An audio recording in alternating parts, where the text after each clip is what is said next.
En un giro audaz que eleva la tensión en Europa del Este, Rusia ha intensificado sus operaciones militares, enfrentándose no solo a Ucrania, sino también atacando directamente a la OTAN. El Kremlin lanza una ofensiva feroz para frustrar un contraataque ucraniano en Pokrovsk, un punto estratégico clave en el Donbass. Este doble frente no solo redefine el campo de batalla, sino que plantea preguntas inquietantes: ¿hasta dónde está dispuesta a llegar la OTAN para respaldar a Ucrania? ¿Y qué significa este desafío directo para la seguridad global? En este vídeo analizaremos esa interrogante, y los detalles de los recientes ataques del ejército ruso contra los efectivos, entrenadores y mercenarios de la OTAN en Ucrania. El conflicto entre Rusia y Ucrania, que hoy, 1 de marzo de 2025, supera los 3 años desde su inicio en febrero de 2022, ha entrado en una fase crítica. En Kursk, una región fronteriza rusa, Ucrania lanzó una ofensiva sorpresa en agosto de 2024, tomando temporalmente el control de cientos de kilómetros cuadrados en un intento de cambiar la dinámica de la guerra y presionar a Moscú. Sin embargo, Rusia ha respondido con una contraofensiva feroz, apoyada por miles de tropas norcoreanas, logrando recuperar parte del terreno perdido y frustrando los intentos ucranianos de consolidar su posición. Este enfrentamiento ha puesto de manifiesto las vulnerabilidades rusas, pero también ha elevado las apuestas, con acusaciones del Kremlin de que la OTAN está directamente involucrada en la planificación y suministro de armamento para estas operaciones. Por estas razones, y como habían advertido los líderes rusos, el ejército ruso lanzó hoy una ofensiva a gran escala contra la OTAN en Kursk y el territorio ucraniano. Desde el 5 de enero, los rusos han desplegado alrededor de una docena de tripulaciones adecuadas de drones FPV en la región de Kursk y están atacando masivamente las rutas logísticas de las fuerzas ucranianas, así lo confirman las Fuerzas Armadas de Ucrania desde Rika a Noem. Esto complica la entrega de municiones y la rotación de personal. Ahora muchas tripulaciones ucranianas están siendo expulsadas de combate porque su transporte de suministros simplemente está destruido, lo que les hace imposible trabajar. Además, la infantería ucraniana sufre, al quedarse casi sin apoyo del cielo. En los últimos días, las Fuerzas Armadas rusas han avanzado en la región de Kursk, retomando varias aldeas en el norte y suroeste de la cabeza de puente de ocupación, acercándose a la carretera a Sudzha a una distancia de menos de 10 kilómetros, lo que permitió establecer control de fuego sobre ella. El recurso militar ucraniano de Pesteit también escribió sobre los crecientes problemas con la logística. Según los sombríos pronósticos de los ucranianos directamente implicados en la operación Kursk, si la situación no cambia en las próximas semanas, podría surgir un panorama bastante triste.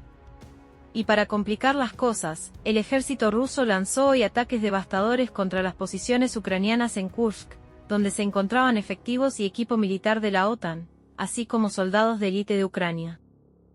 El día de hoy en las redes, han aparecido muchos vídeos que muestran una gran cantidad de vehículos de las Fuerzas Armadas de Ucrania y de la OTAN destruidos en la carretera Sudzha tras la reciente embestida rusa. Estos datos han sido confirmados por el Instituto para Estudio de la Guerra, organismo que publicó en su sitio web información sobre la arremetida rusa contra el equipamiento militar de la OTAN que está siendo utilizado por las fuerzas ucranianas en Kursk. El organismo informó que las fuerzas rusas continuaron las operaciones ofensivas a lo largo del territorio ocupado por Ucrania en el Oblast de Kursk el 1 de marzo, logrando avances confirmados.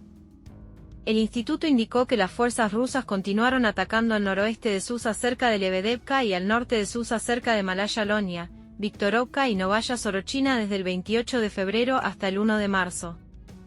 Un bloguero militar afirmó el 1 de marzo que elementos del 177º Regimiento de Infantería Naval ruso, Flotilla del Caspio, solicitaron que las fuerzas rusas realizaran un ataque aéreo con un FAB-3000 contra Guyevo, al sur de Sudzha, tras los informes de un ataque del FAB-3000 cerca de Kurilovka, inmediatamente al norte de Guyevo, el 28 de febrero.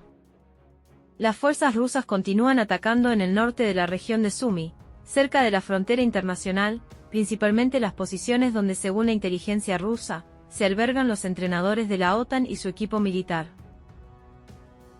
Un bloguero militar ruso afirmó que las fuerzas ucranianas se retiraron de Surabka, Oblast de Sumy, al noroeste de Sudzha y a lo largo de la frontera internacional entre los Oblasts de Sumy y Kursk, y otro bloguero militar afirmó que las fuerzas rusas continuaron combatiendo cerca de Novenke, Oblast de Sumy, inmediatamente al este de Surabka a lo largo de la frontera internacional. También se informa que elementos de la 83ª Brigada Aerotransportada rusa están operando cerca de Surabka. Mientras tanto, en el este de Ucrania, Pokrovsk sigue siendo un objetivo prioritario para Rusia. Esta ciudad, un nodo logístico vital en la región de Donetsk, ha sido escenario de intensos combates. En los últimos días, Ucrania intentó un contraataque para aliviar la presión rusa, pero las fuerzas de Moscú, con un enfoque implacable en el desgaste, han logrado contener el avance. La implicación de la OTAN en este contexto es un punto de fricción. El suministro de armas avanzadas y el respaldo político a Ucrania han llevado a Rusia a calificar estas acciones como una amenaza directa, acusando a la alianza de internacionalizar el conflicto. A medida que la guerra se prolonga, la línea entre el apoyo indirecto y una confrontación abierta se difumina, dejando al mundo en vilo ante la posibilidad de una escalada sin precedentes. Y el riesgo de una escalada seria entre la OTAN y Rusia ha aumentado hoy significativamente, luego de que el ejército ruso, tras recibir informes de inteligencia de que las Fuerzas Armadas de Ucrania y la OTAN estaban reuniendo unidades de élite en Pokrovsk para un contraataque contra las tropas rusas en el área de Uspenovka y Udashny, lanzó un ataque preventivo contra sus posiciones, destruyendo no solo a los combatientes ucranianos que eran entrenados por la OTAN, sino también a los entrenadores y funcionarios de la alianza. Según informaron fuentes a los periodistas rusos, los ucranianos, guiados por la OTAN, estaban preparando un potente ataque, concentrando en este sector entre 7.000 y 8.000 militares de las unidades mejor entrenadas. Según estimaciones preliminares, en la ofensiva podrían participar unas 8 brigadas, incluidas las conocidas brigadas de Dronstay Malyara, Kishniki, Gostry Kartuzy y Cherepa. Entre las fuerzas clave de las Fuerzas Armadas de Ucrania se encuentran la 59ª Brigada de Asalto, las 32ª y 42ª Brigadas Mecanizadas, así como el 425º Regimiento de Asalto, conocido por su eficacia en el combate. Cuentan con el apoyo de unidades de artillería de élite, las brigadas 15, 55 y 107, cuya potencia de fuego se considera una de las mejores del ejército ucraniano. Las tropas rusas, reconociendo la amenaza, atacaron varias concentraciones estratégicas, principalmente donde había equipo militar y efectivos de la OTAN, y están moviendo activamente reservas a la línea del frente, preparándose para repeler el ataque. El Grupo de Fuerzas Centro del Ejército ruso, tras conocer los datos de inteligencia sobre las intenciones de los ucranianos y la alianza, lanzó la noche del 28 de febrero una contraofensiva para destruir equipos militares, armas, infantería y posiciones de las Fuerzas Armadas de Ucrania y la OTAN durante operaciones ofensivas activas en la dirección Pokrovsky. Las imágenes difundidas por el Grupo Centro muestran tanques, vehículos blindados de transporte de personal de la OTAN, MRAP, vehículos blindados de combate, puestos de tiro, camionetas, infantería y posiciones ucranianas siendo destruidas. También se informa que un equipo del Iskander MOTRK atacó el campo de entrenamiento militar de Novomoskovsk en la región de Dnepropetrovsk, donde militantes de la 157ª Brigada Mecanizada de las Fuerzas Armadas de Ucrania estaban recibiendo entrenamiento.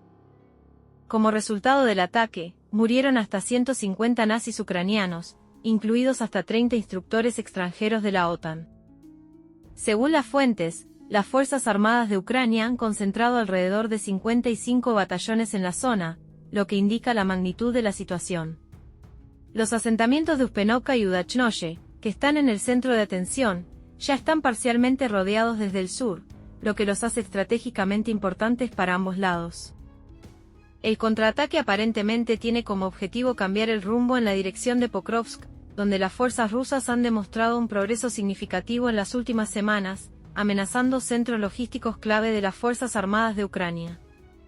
Las tensiones en este sector han alcanzado su punto máximo y ambas partes entienden que el resultado de las próximas batallas podría afectar significativamente el curso futuro del conflicto. El enfrentamiento en Kursk y Pokrovsk no es solo una batalla por el territorio, sino una prueba de fuego para las ambiciones de Rusia y la cohesión de la OTAN. Mientras Moscú busca reafirmar su dominio y frustrar los avances ucranianos, la Alianza Occidental se enfrenta al dilema de hasta dónde intervenir sin cruzar el umbral de una guerra directa. En este tablero de ajedrez geopolítico, cada movimiento resuena más allá de Ucrania, dejando claro que el desenlace de este conflicto podría redibujar el orden mundial para las próximas décadas.